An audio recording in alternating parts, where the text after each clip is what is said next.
तीन दामाद की सास पार्ट 2। अब तक आपने सुना कि कावेरी जी अपनी तीनों बेटियों ईशा, मोहिनी और सुहाना की शादी तीन घर जमाई लड़कों के साथ करवा देती है।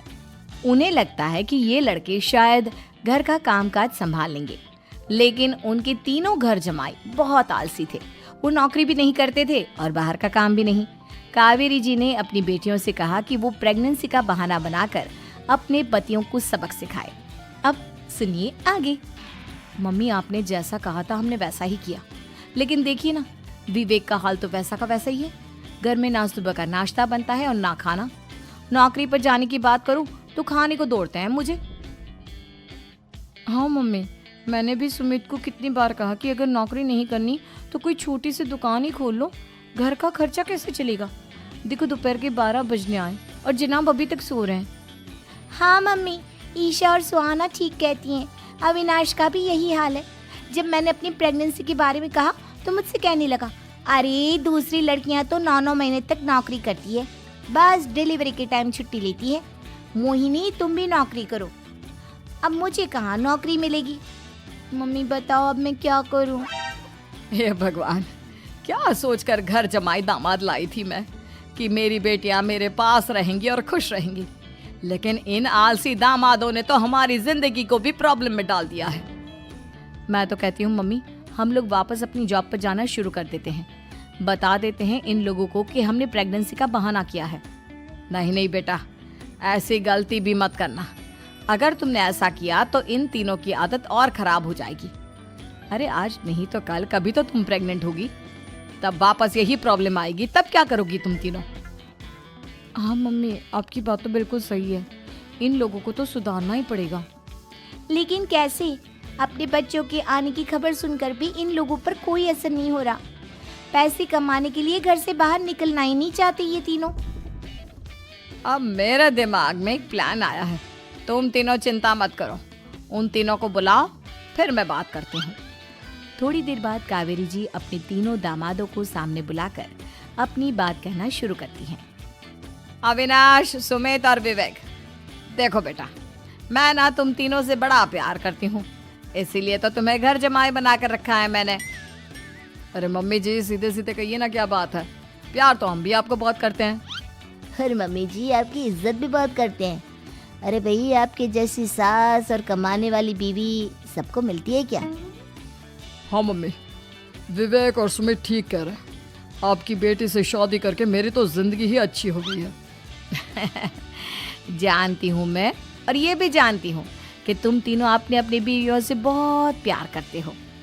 बेटा, बात ऐसी है कि हमारे कुल गुरु ने कहा है कि प्रेग्नेंट होने के बाद मेरी तीनों बेटियां शुरू के 4 महीने हमारे गांव में जाकर रहेगी, जहां मेरे चाचा जी रहते हैं। अरे लेकिन क्यों मम्मी, गांव में जाकर रहने की क्या जरूरत है इन तीनों को? वो क्या है ना बेटा, हमारे परिवार को एक श्राप है।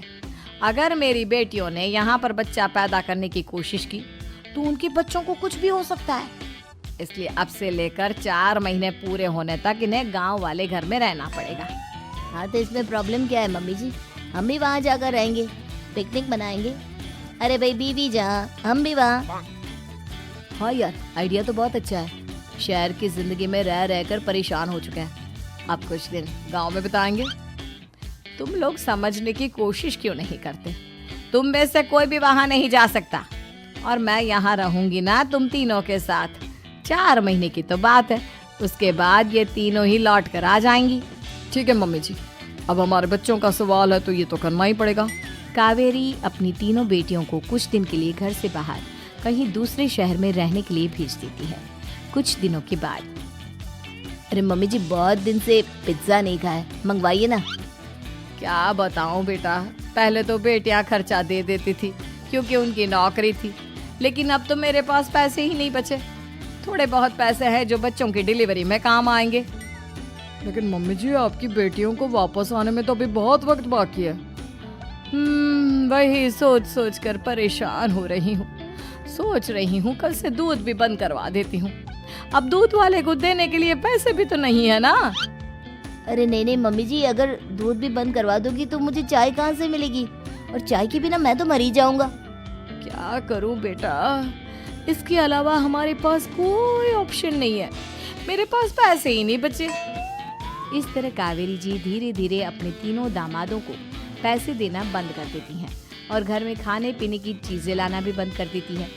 अब वो तीनों बुरी तरह से परेशान होने लगे थे और इसलिए एक दिन तीनों प्लान करके घर से बाहर निकलते हैं और बाजार में जाने के बाद, यार अच्छा खाना खाए हुए कितने दिन हो गए, पता नहीं कब अच्छा खाना मिलेगा। हमारी बीवियों के जाने के बाद तो हमारी हालत भिखारियों जैसी हो गई है यार। कुछ भी हो, मुझे तो आज पिज्जा खाना ही खाना है। जेब में 1 रुपया नहीं और पिज्जा खाएगा, कहाँ से आएंगे पैसे? अरे देख वहाँ सामने बोर्ड पर क्या लिखा हुआ है, कंप्यूटर पर काम करने के लिए एक आदमी की आवश्यकता है। भाई मैं तो जा रहा हूँ, काम करूँगा और शाम तक पैसे लाकर आराम से पिज्जा खाऊंगा।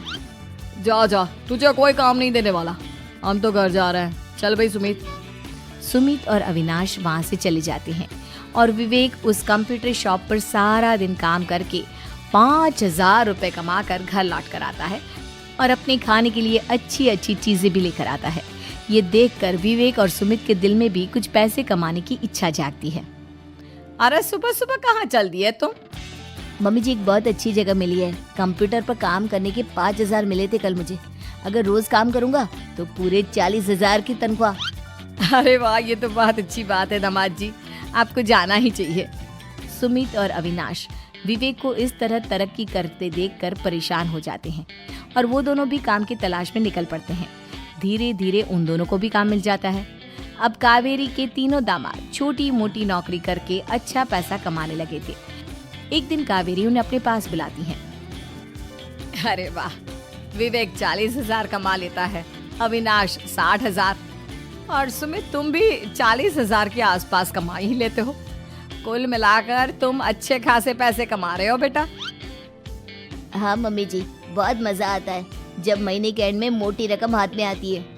पूछिए मत मम्मी जी, घर में रहकर रोटी बना कर और तो जैसा महसूस होने लगा था मुझे तो। हाँ बेटा, तुम तीनों की बात तो बिल्कुल ठीक है और जानते हो अब तुम तीनों की पत्नियां भी वापस लौट कर आने वाली है। लेकिन मम्मी जी अभी तो उन्हें गए सिर्फ 2 महीने हुए हैं, आपने तो कहा था वो 4 महीने के बाद लौट कर आएंगी। ऐसा कुछ नहीं है बेटा, मैं सिर्फ तुम तीनों को सबक सिखाना चाहती थी कि आदमी घर में बैठकर बीवी की कमाई खाता हुआ अच्छा नहीं लगता। इस दुनिया में हर इंसान को मेहनत करनी चाहिए, काम करना चाहिए, चाहे वो औरत हो या आदमी, ताकि अपने परिवार को संभाल सके। कावेरी की बात सुनकर उन तीनों को अपनी गलती का एहसास होता है और कावेरी उन्हें सच बता देती है कि ईशा, सुहाना और मोहिनी शहर में ही कहीं दूसरी जगह रह रहे थे। शाम के वक्त उन तीनों की पत्नियां लौट कर आ जाती है और कावेरी जी का परिवार एक खुशहाल परिवार की तरह रहने लगता है।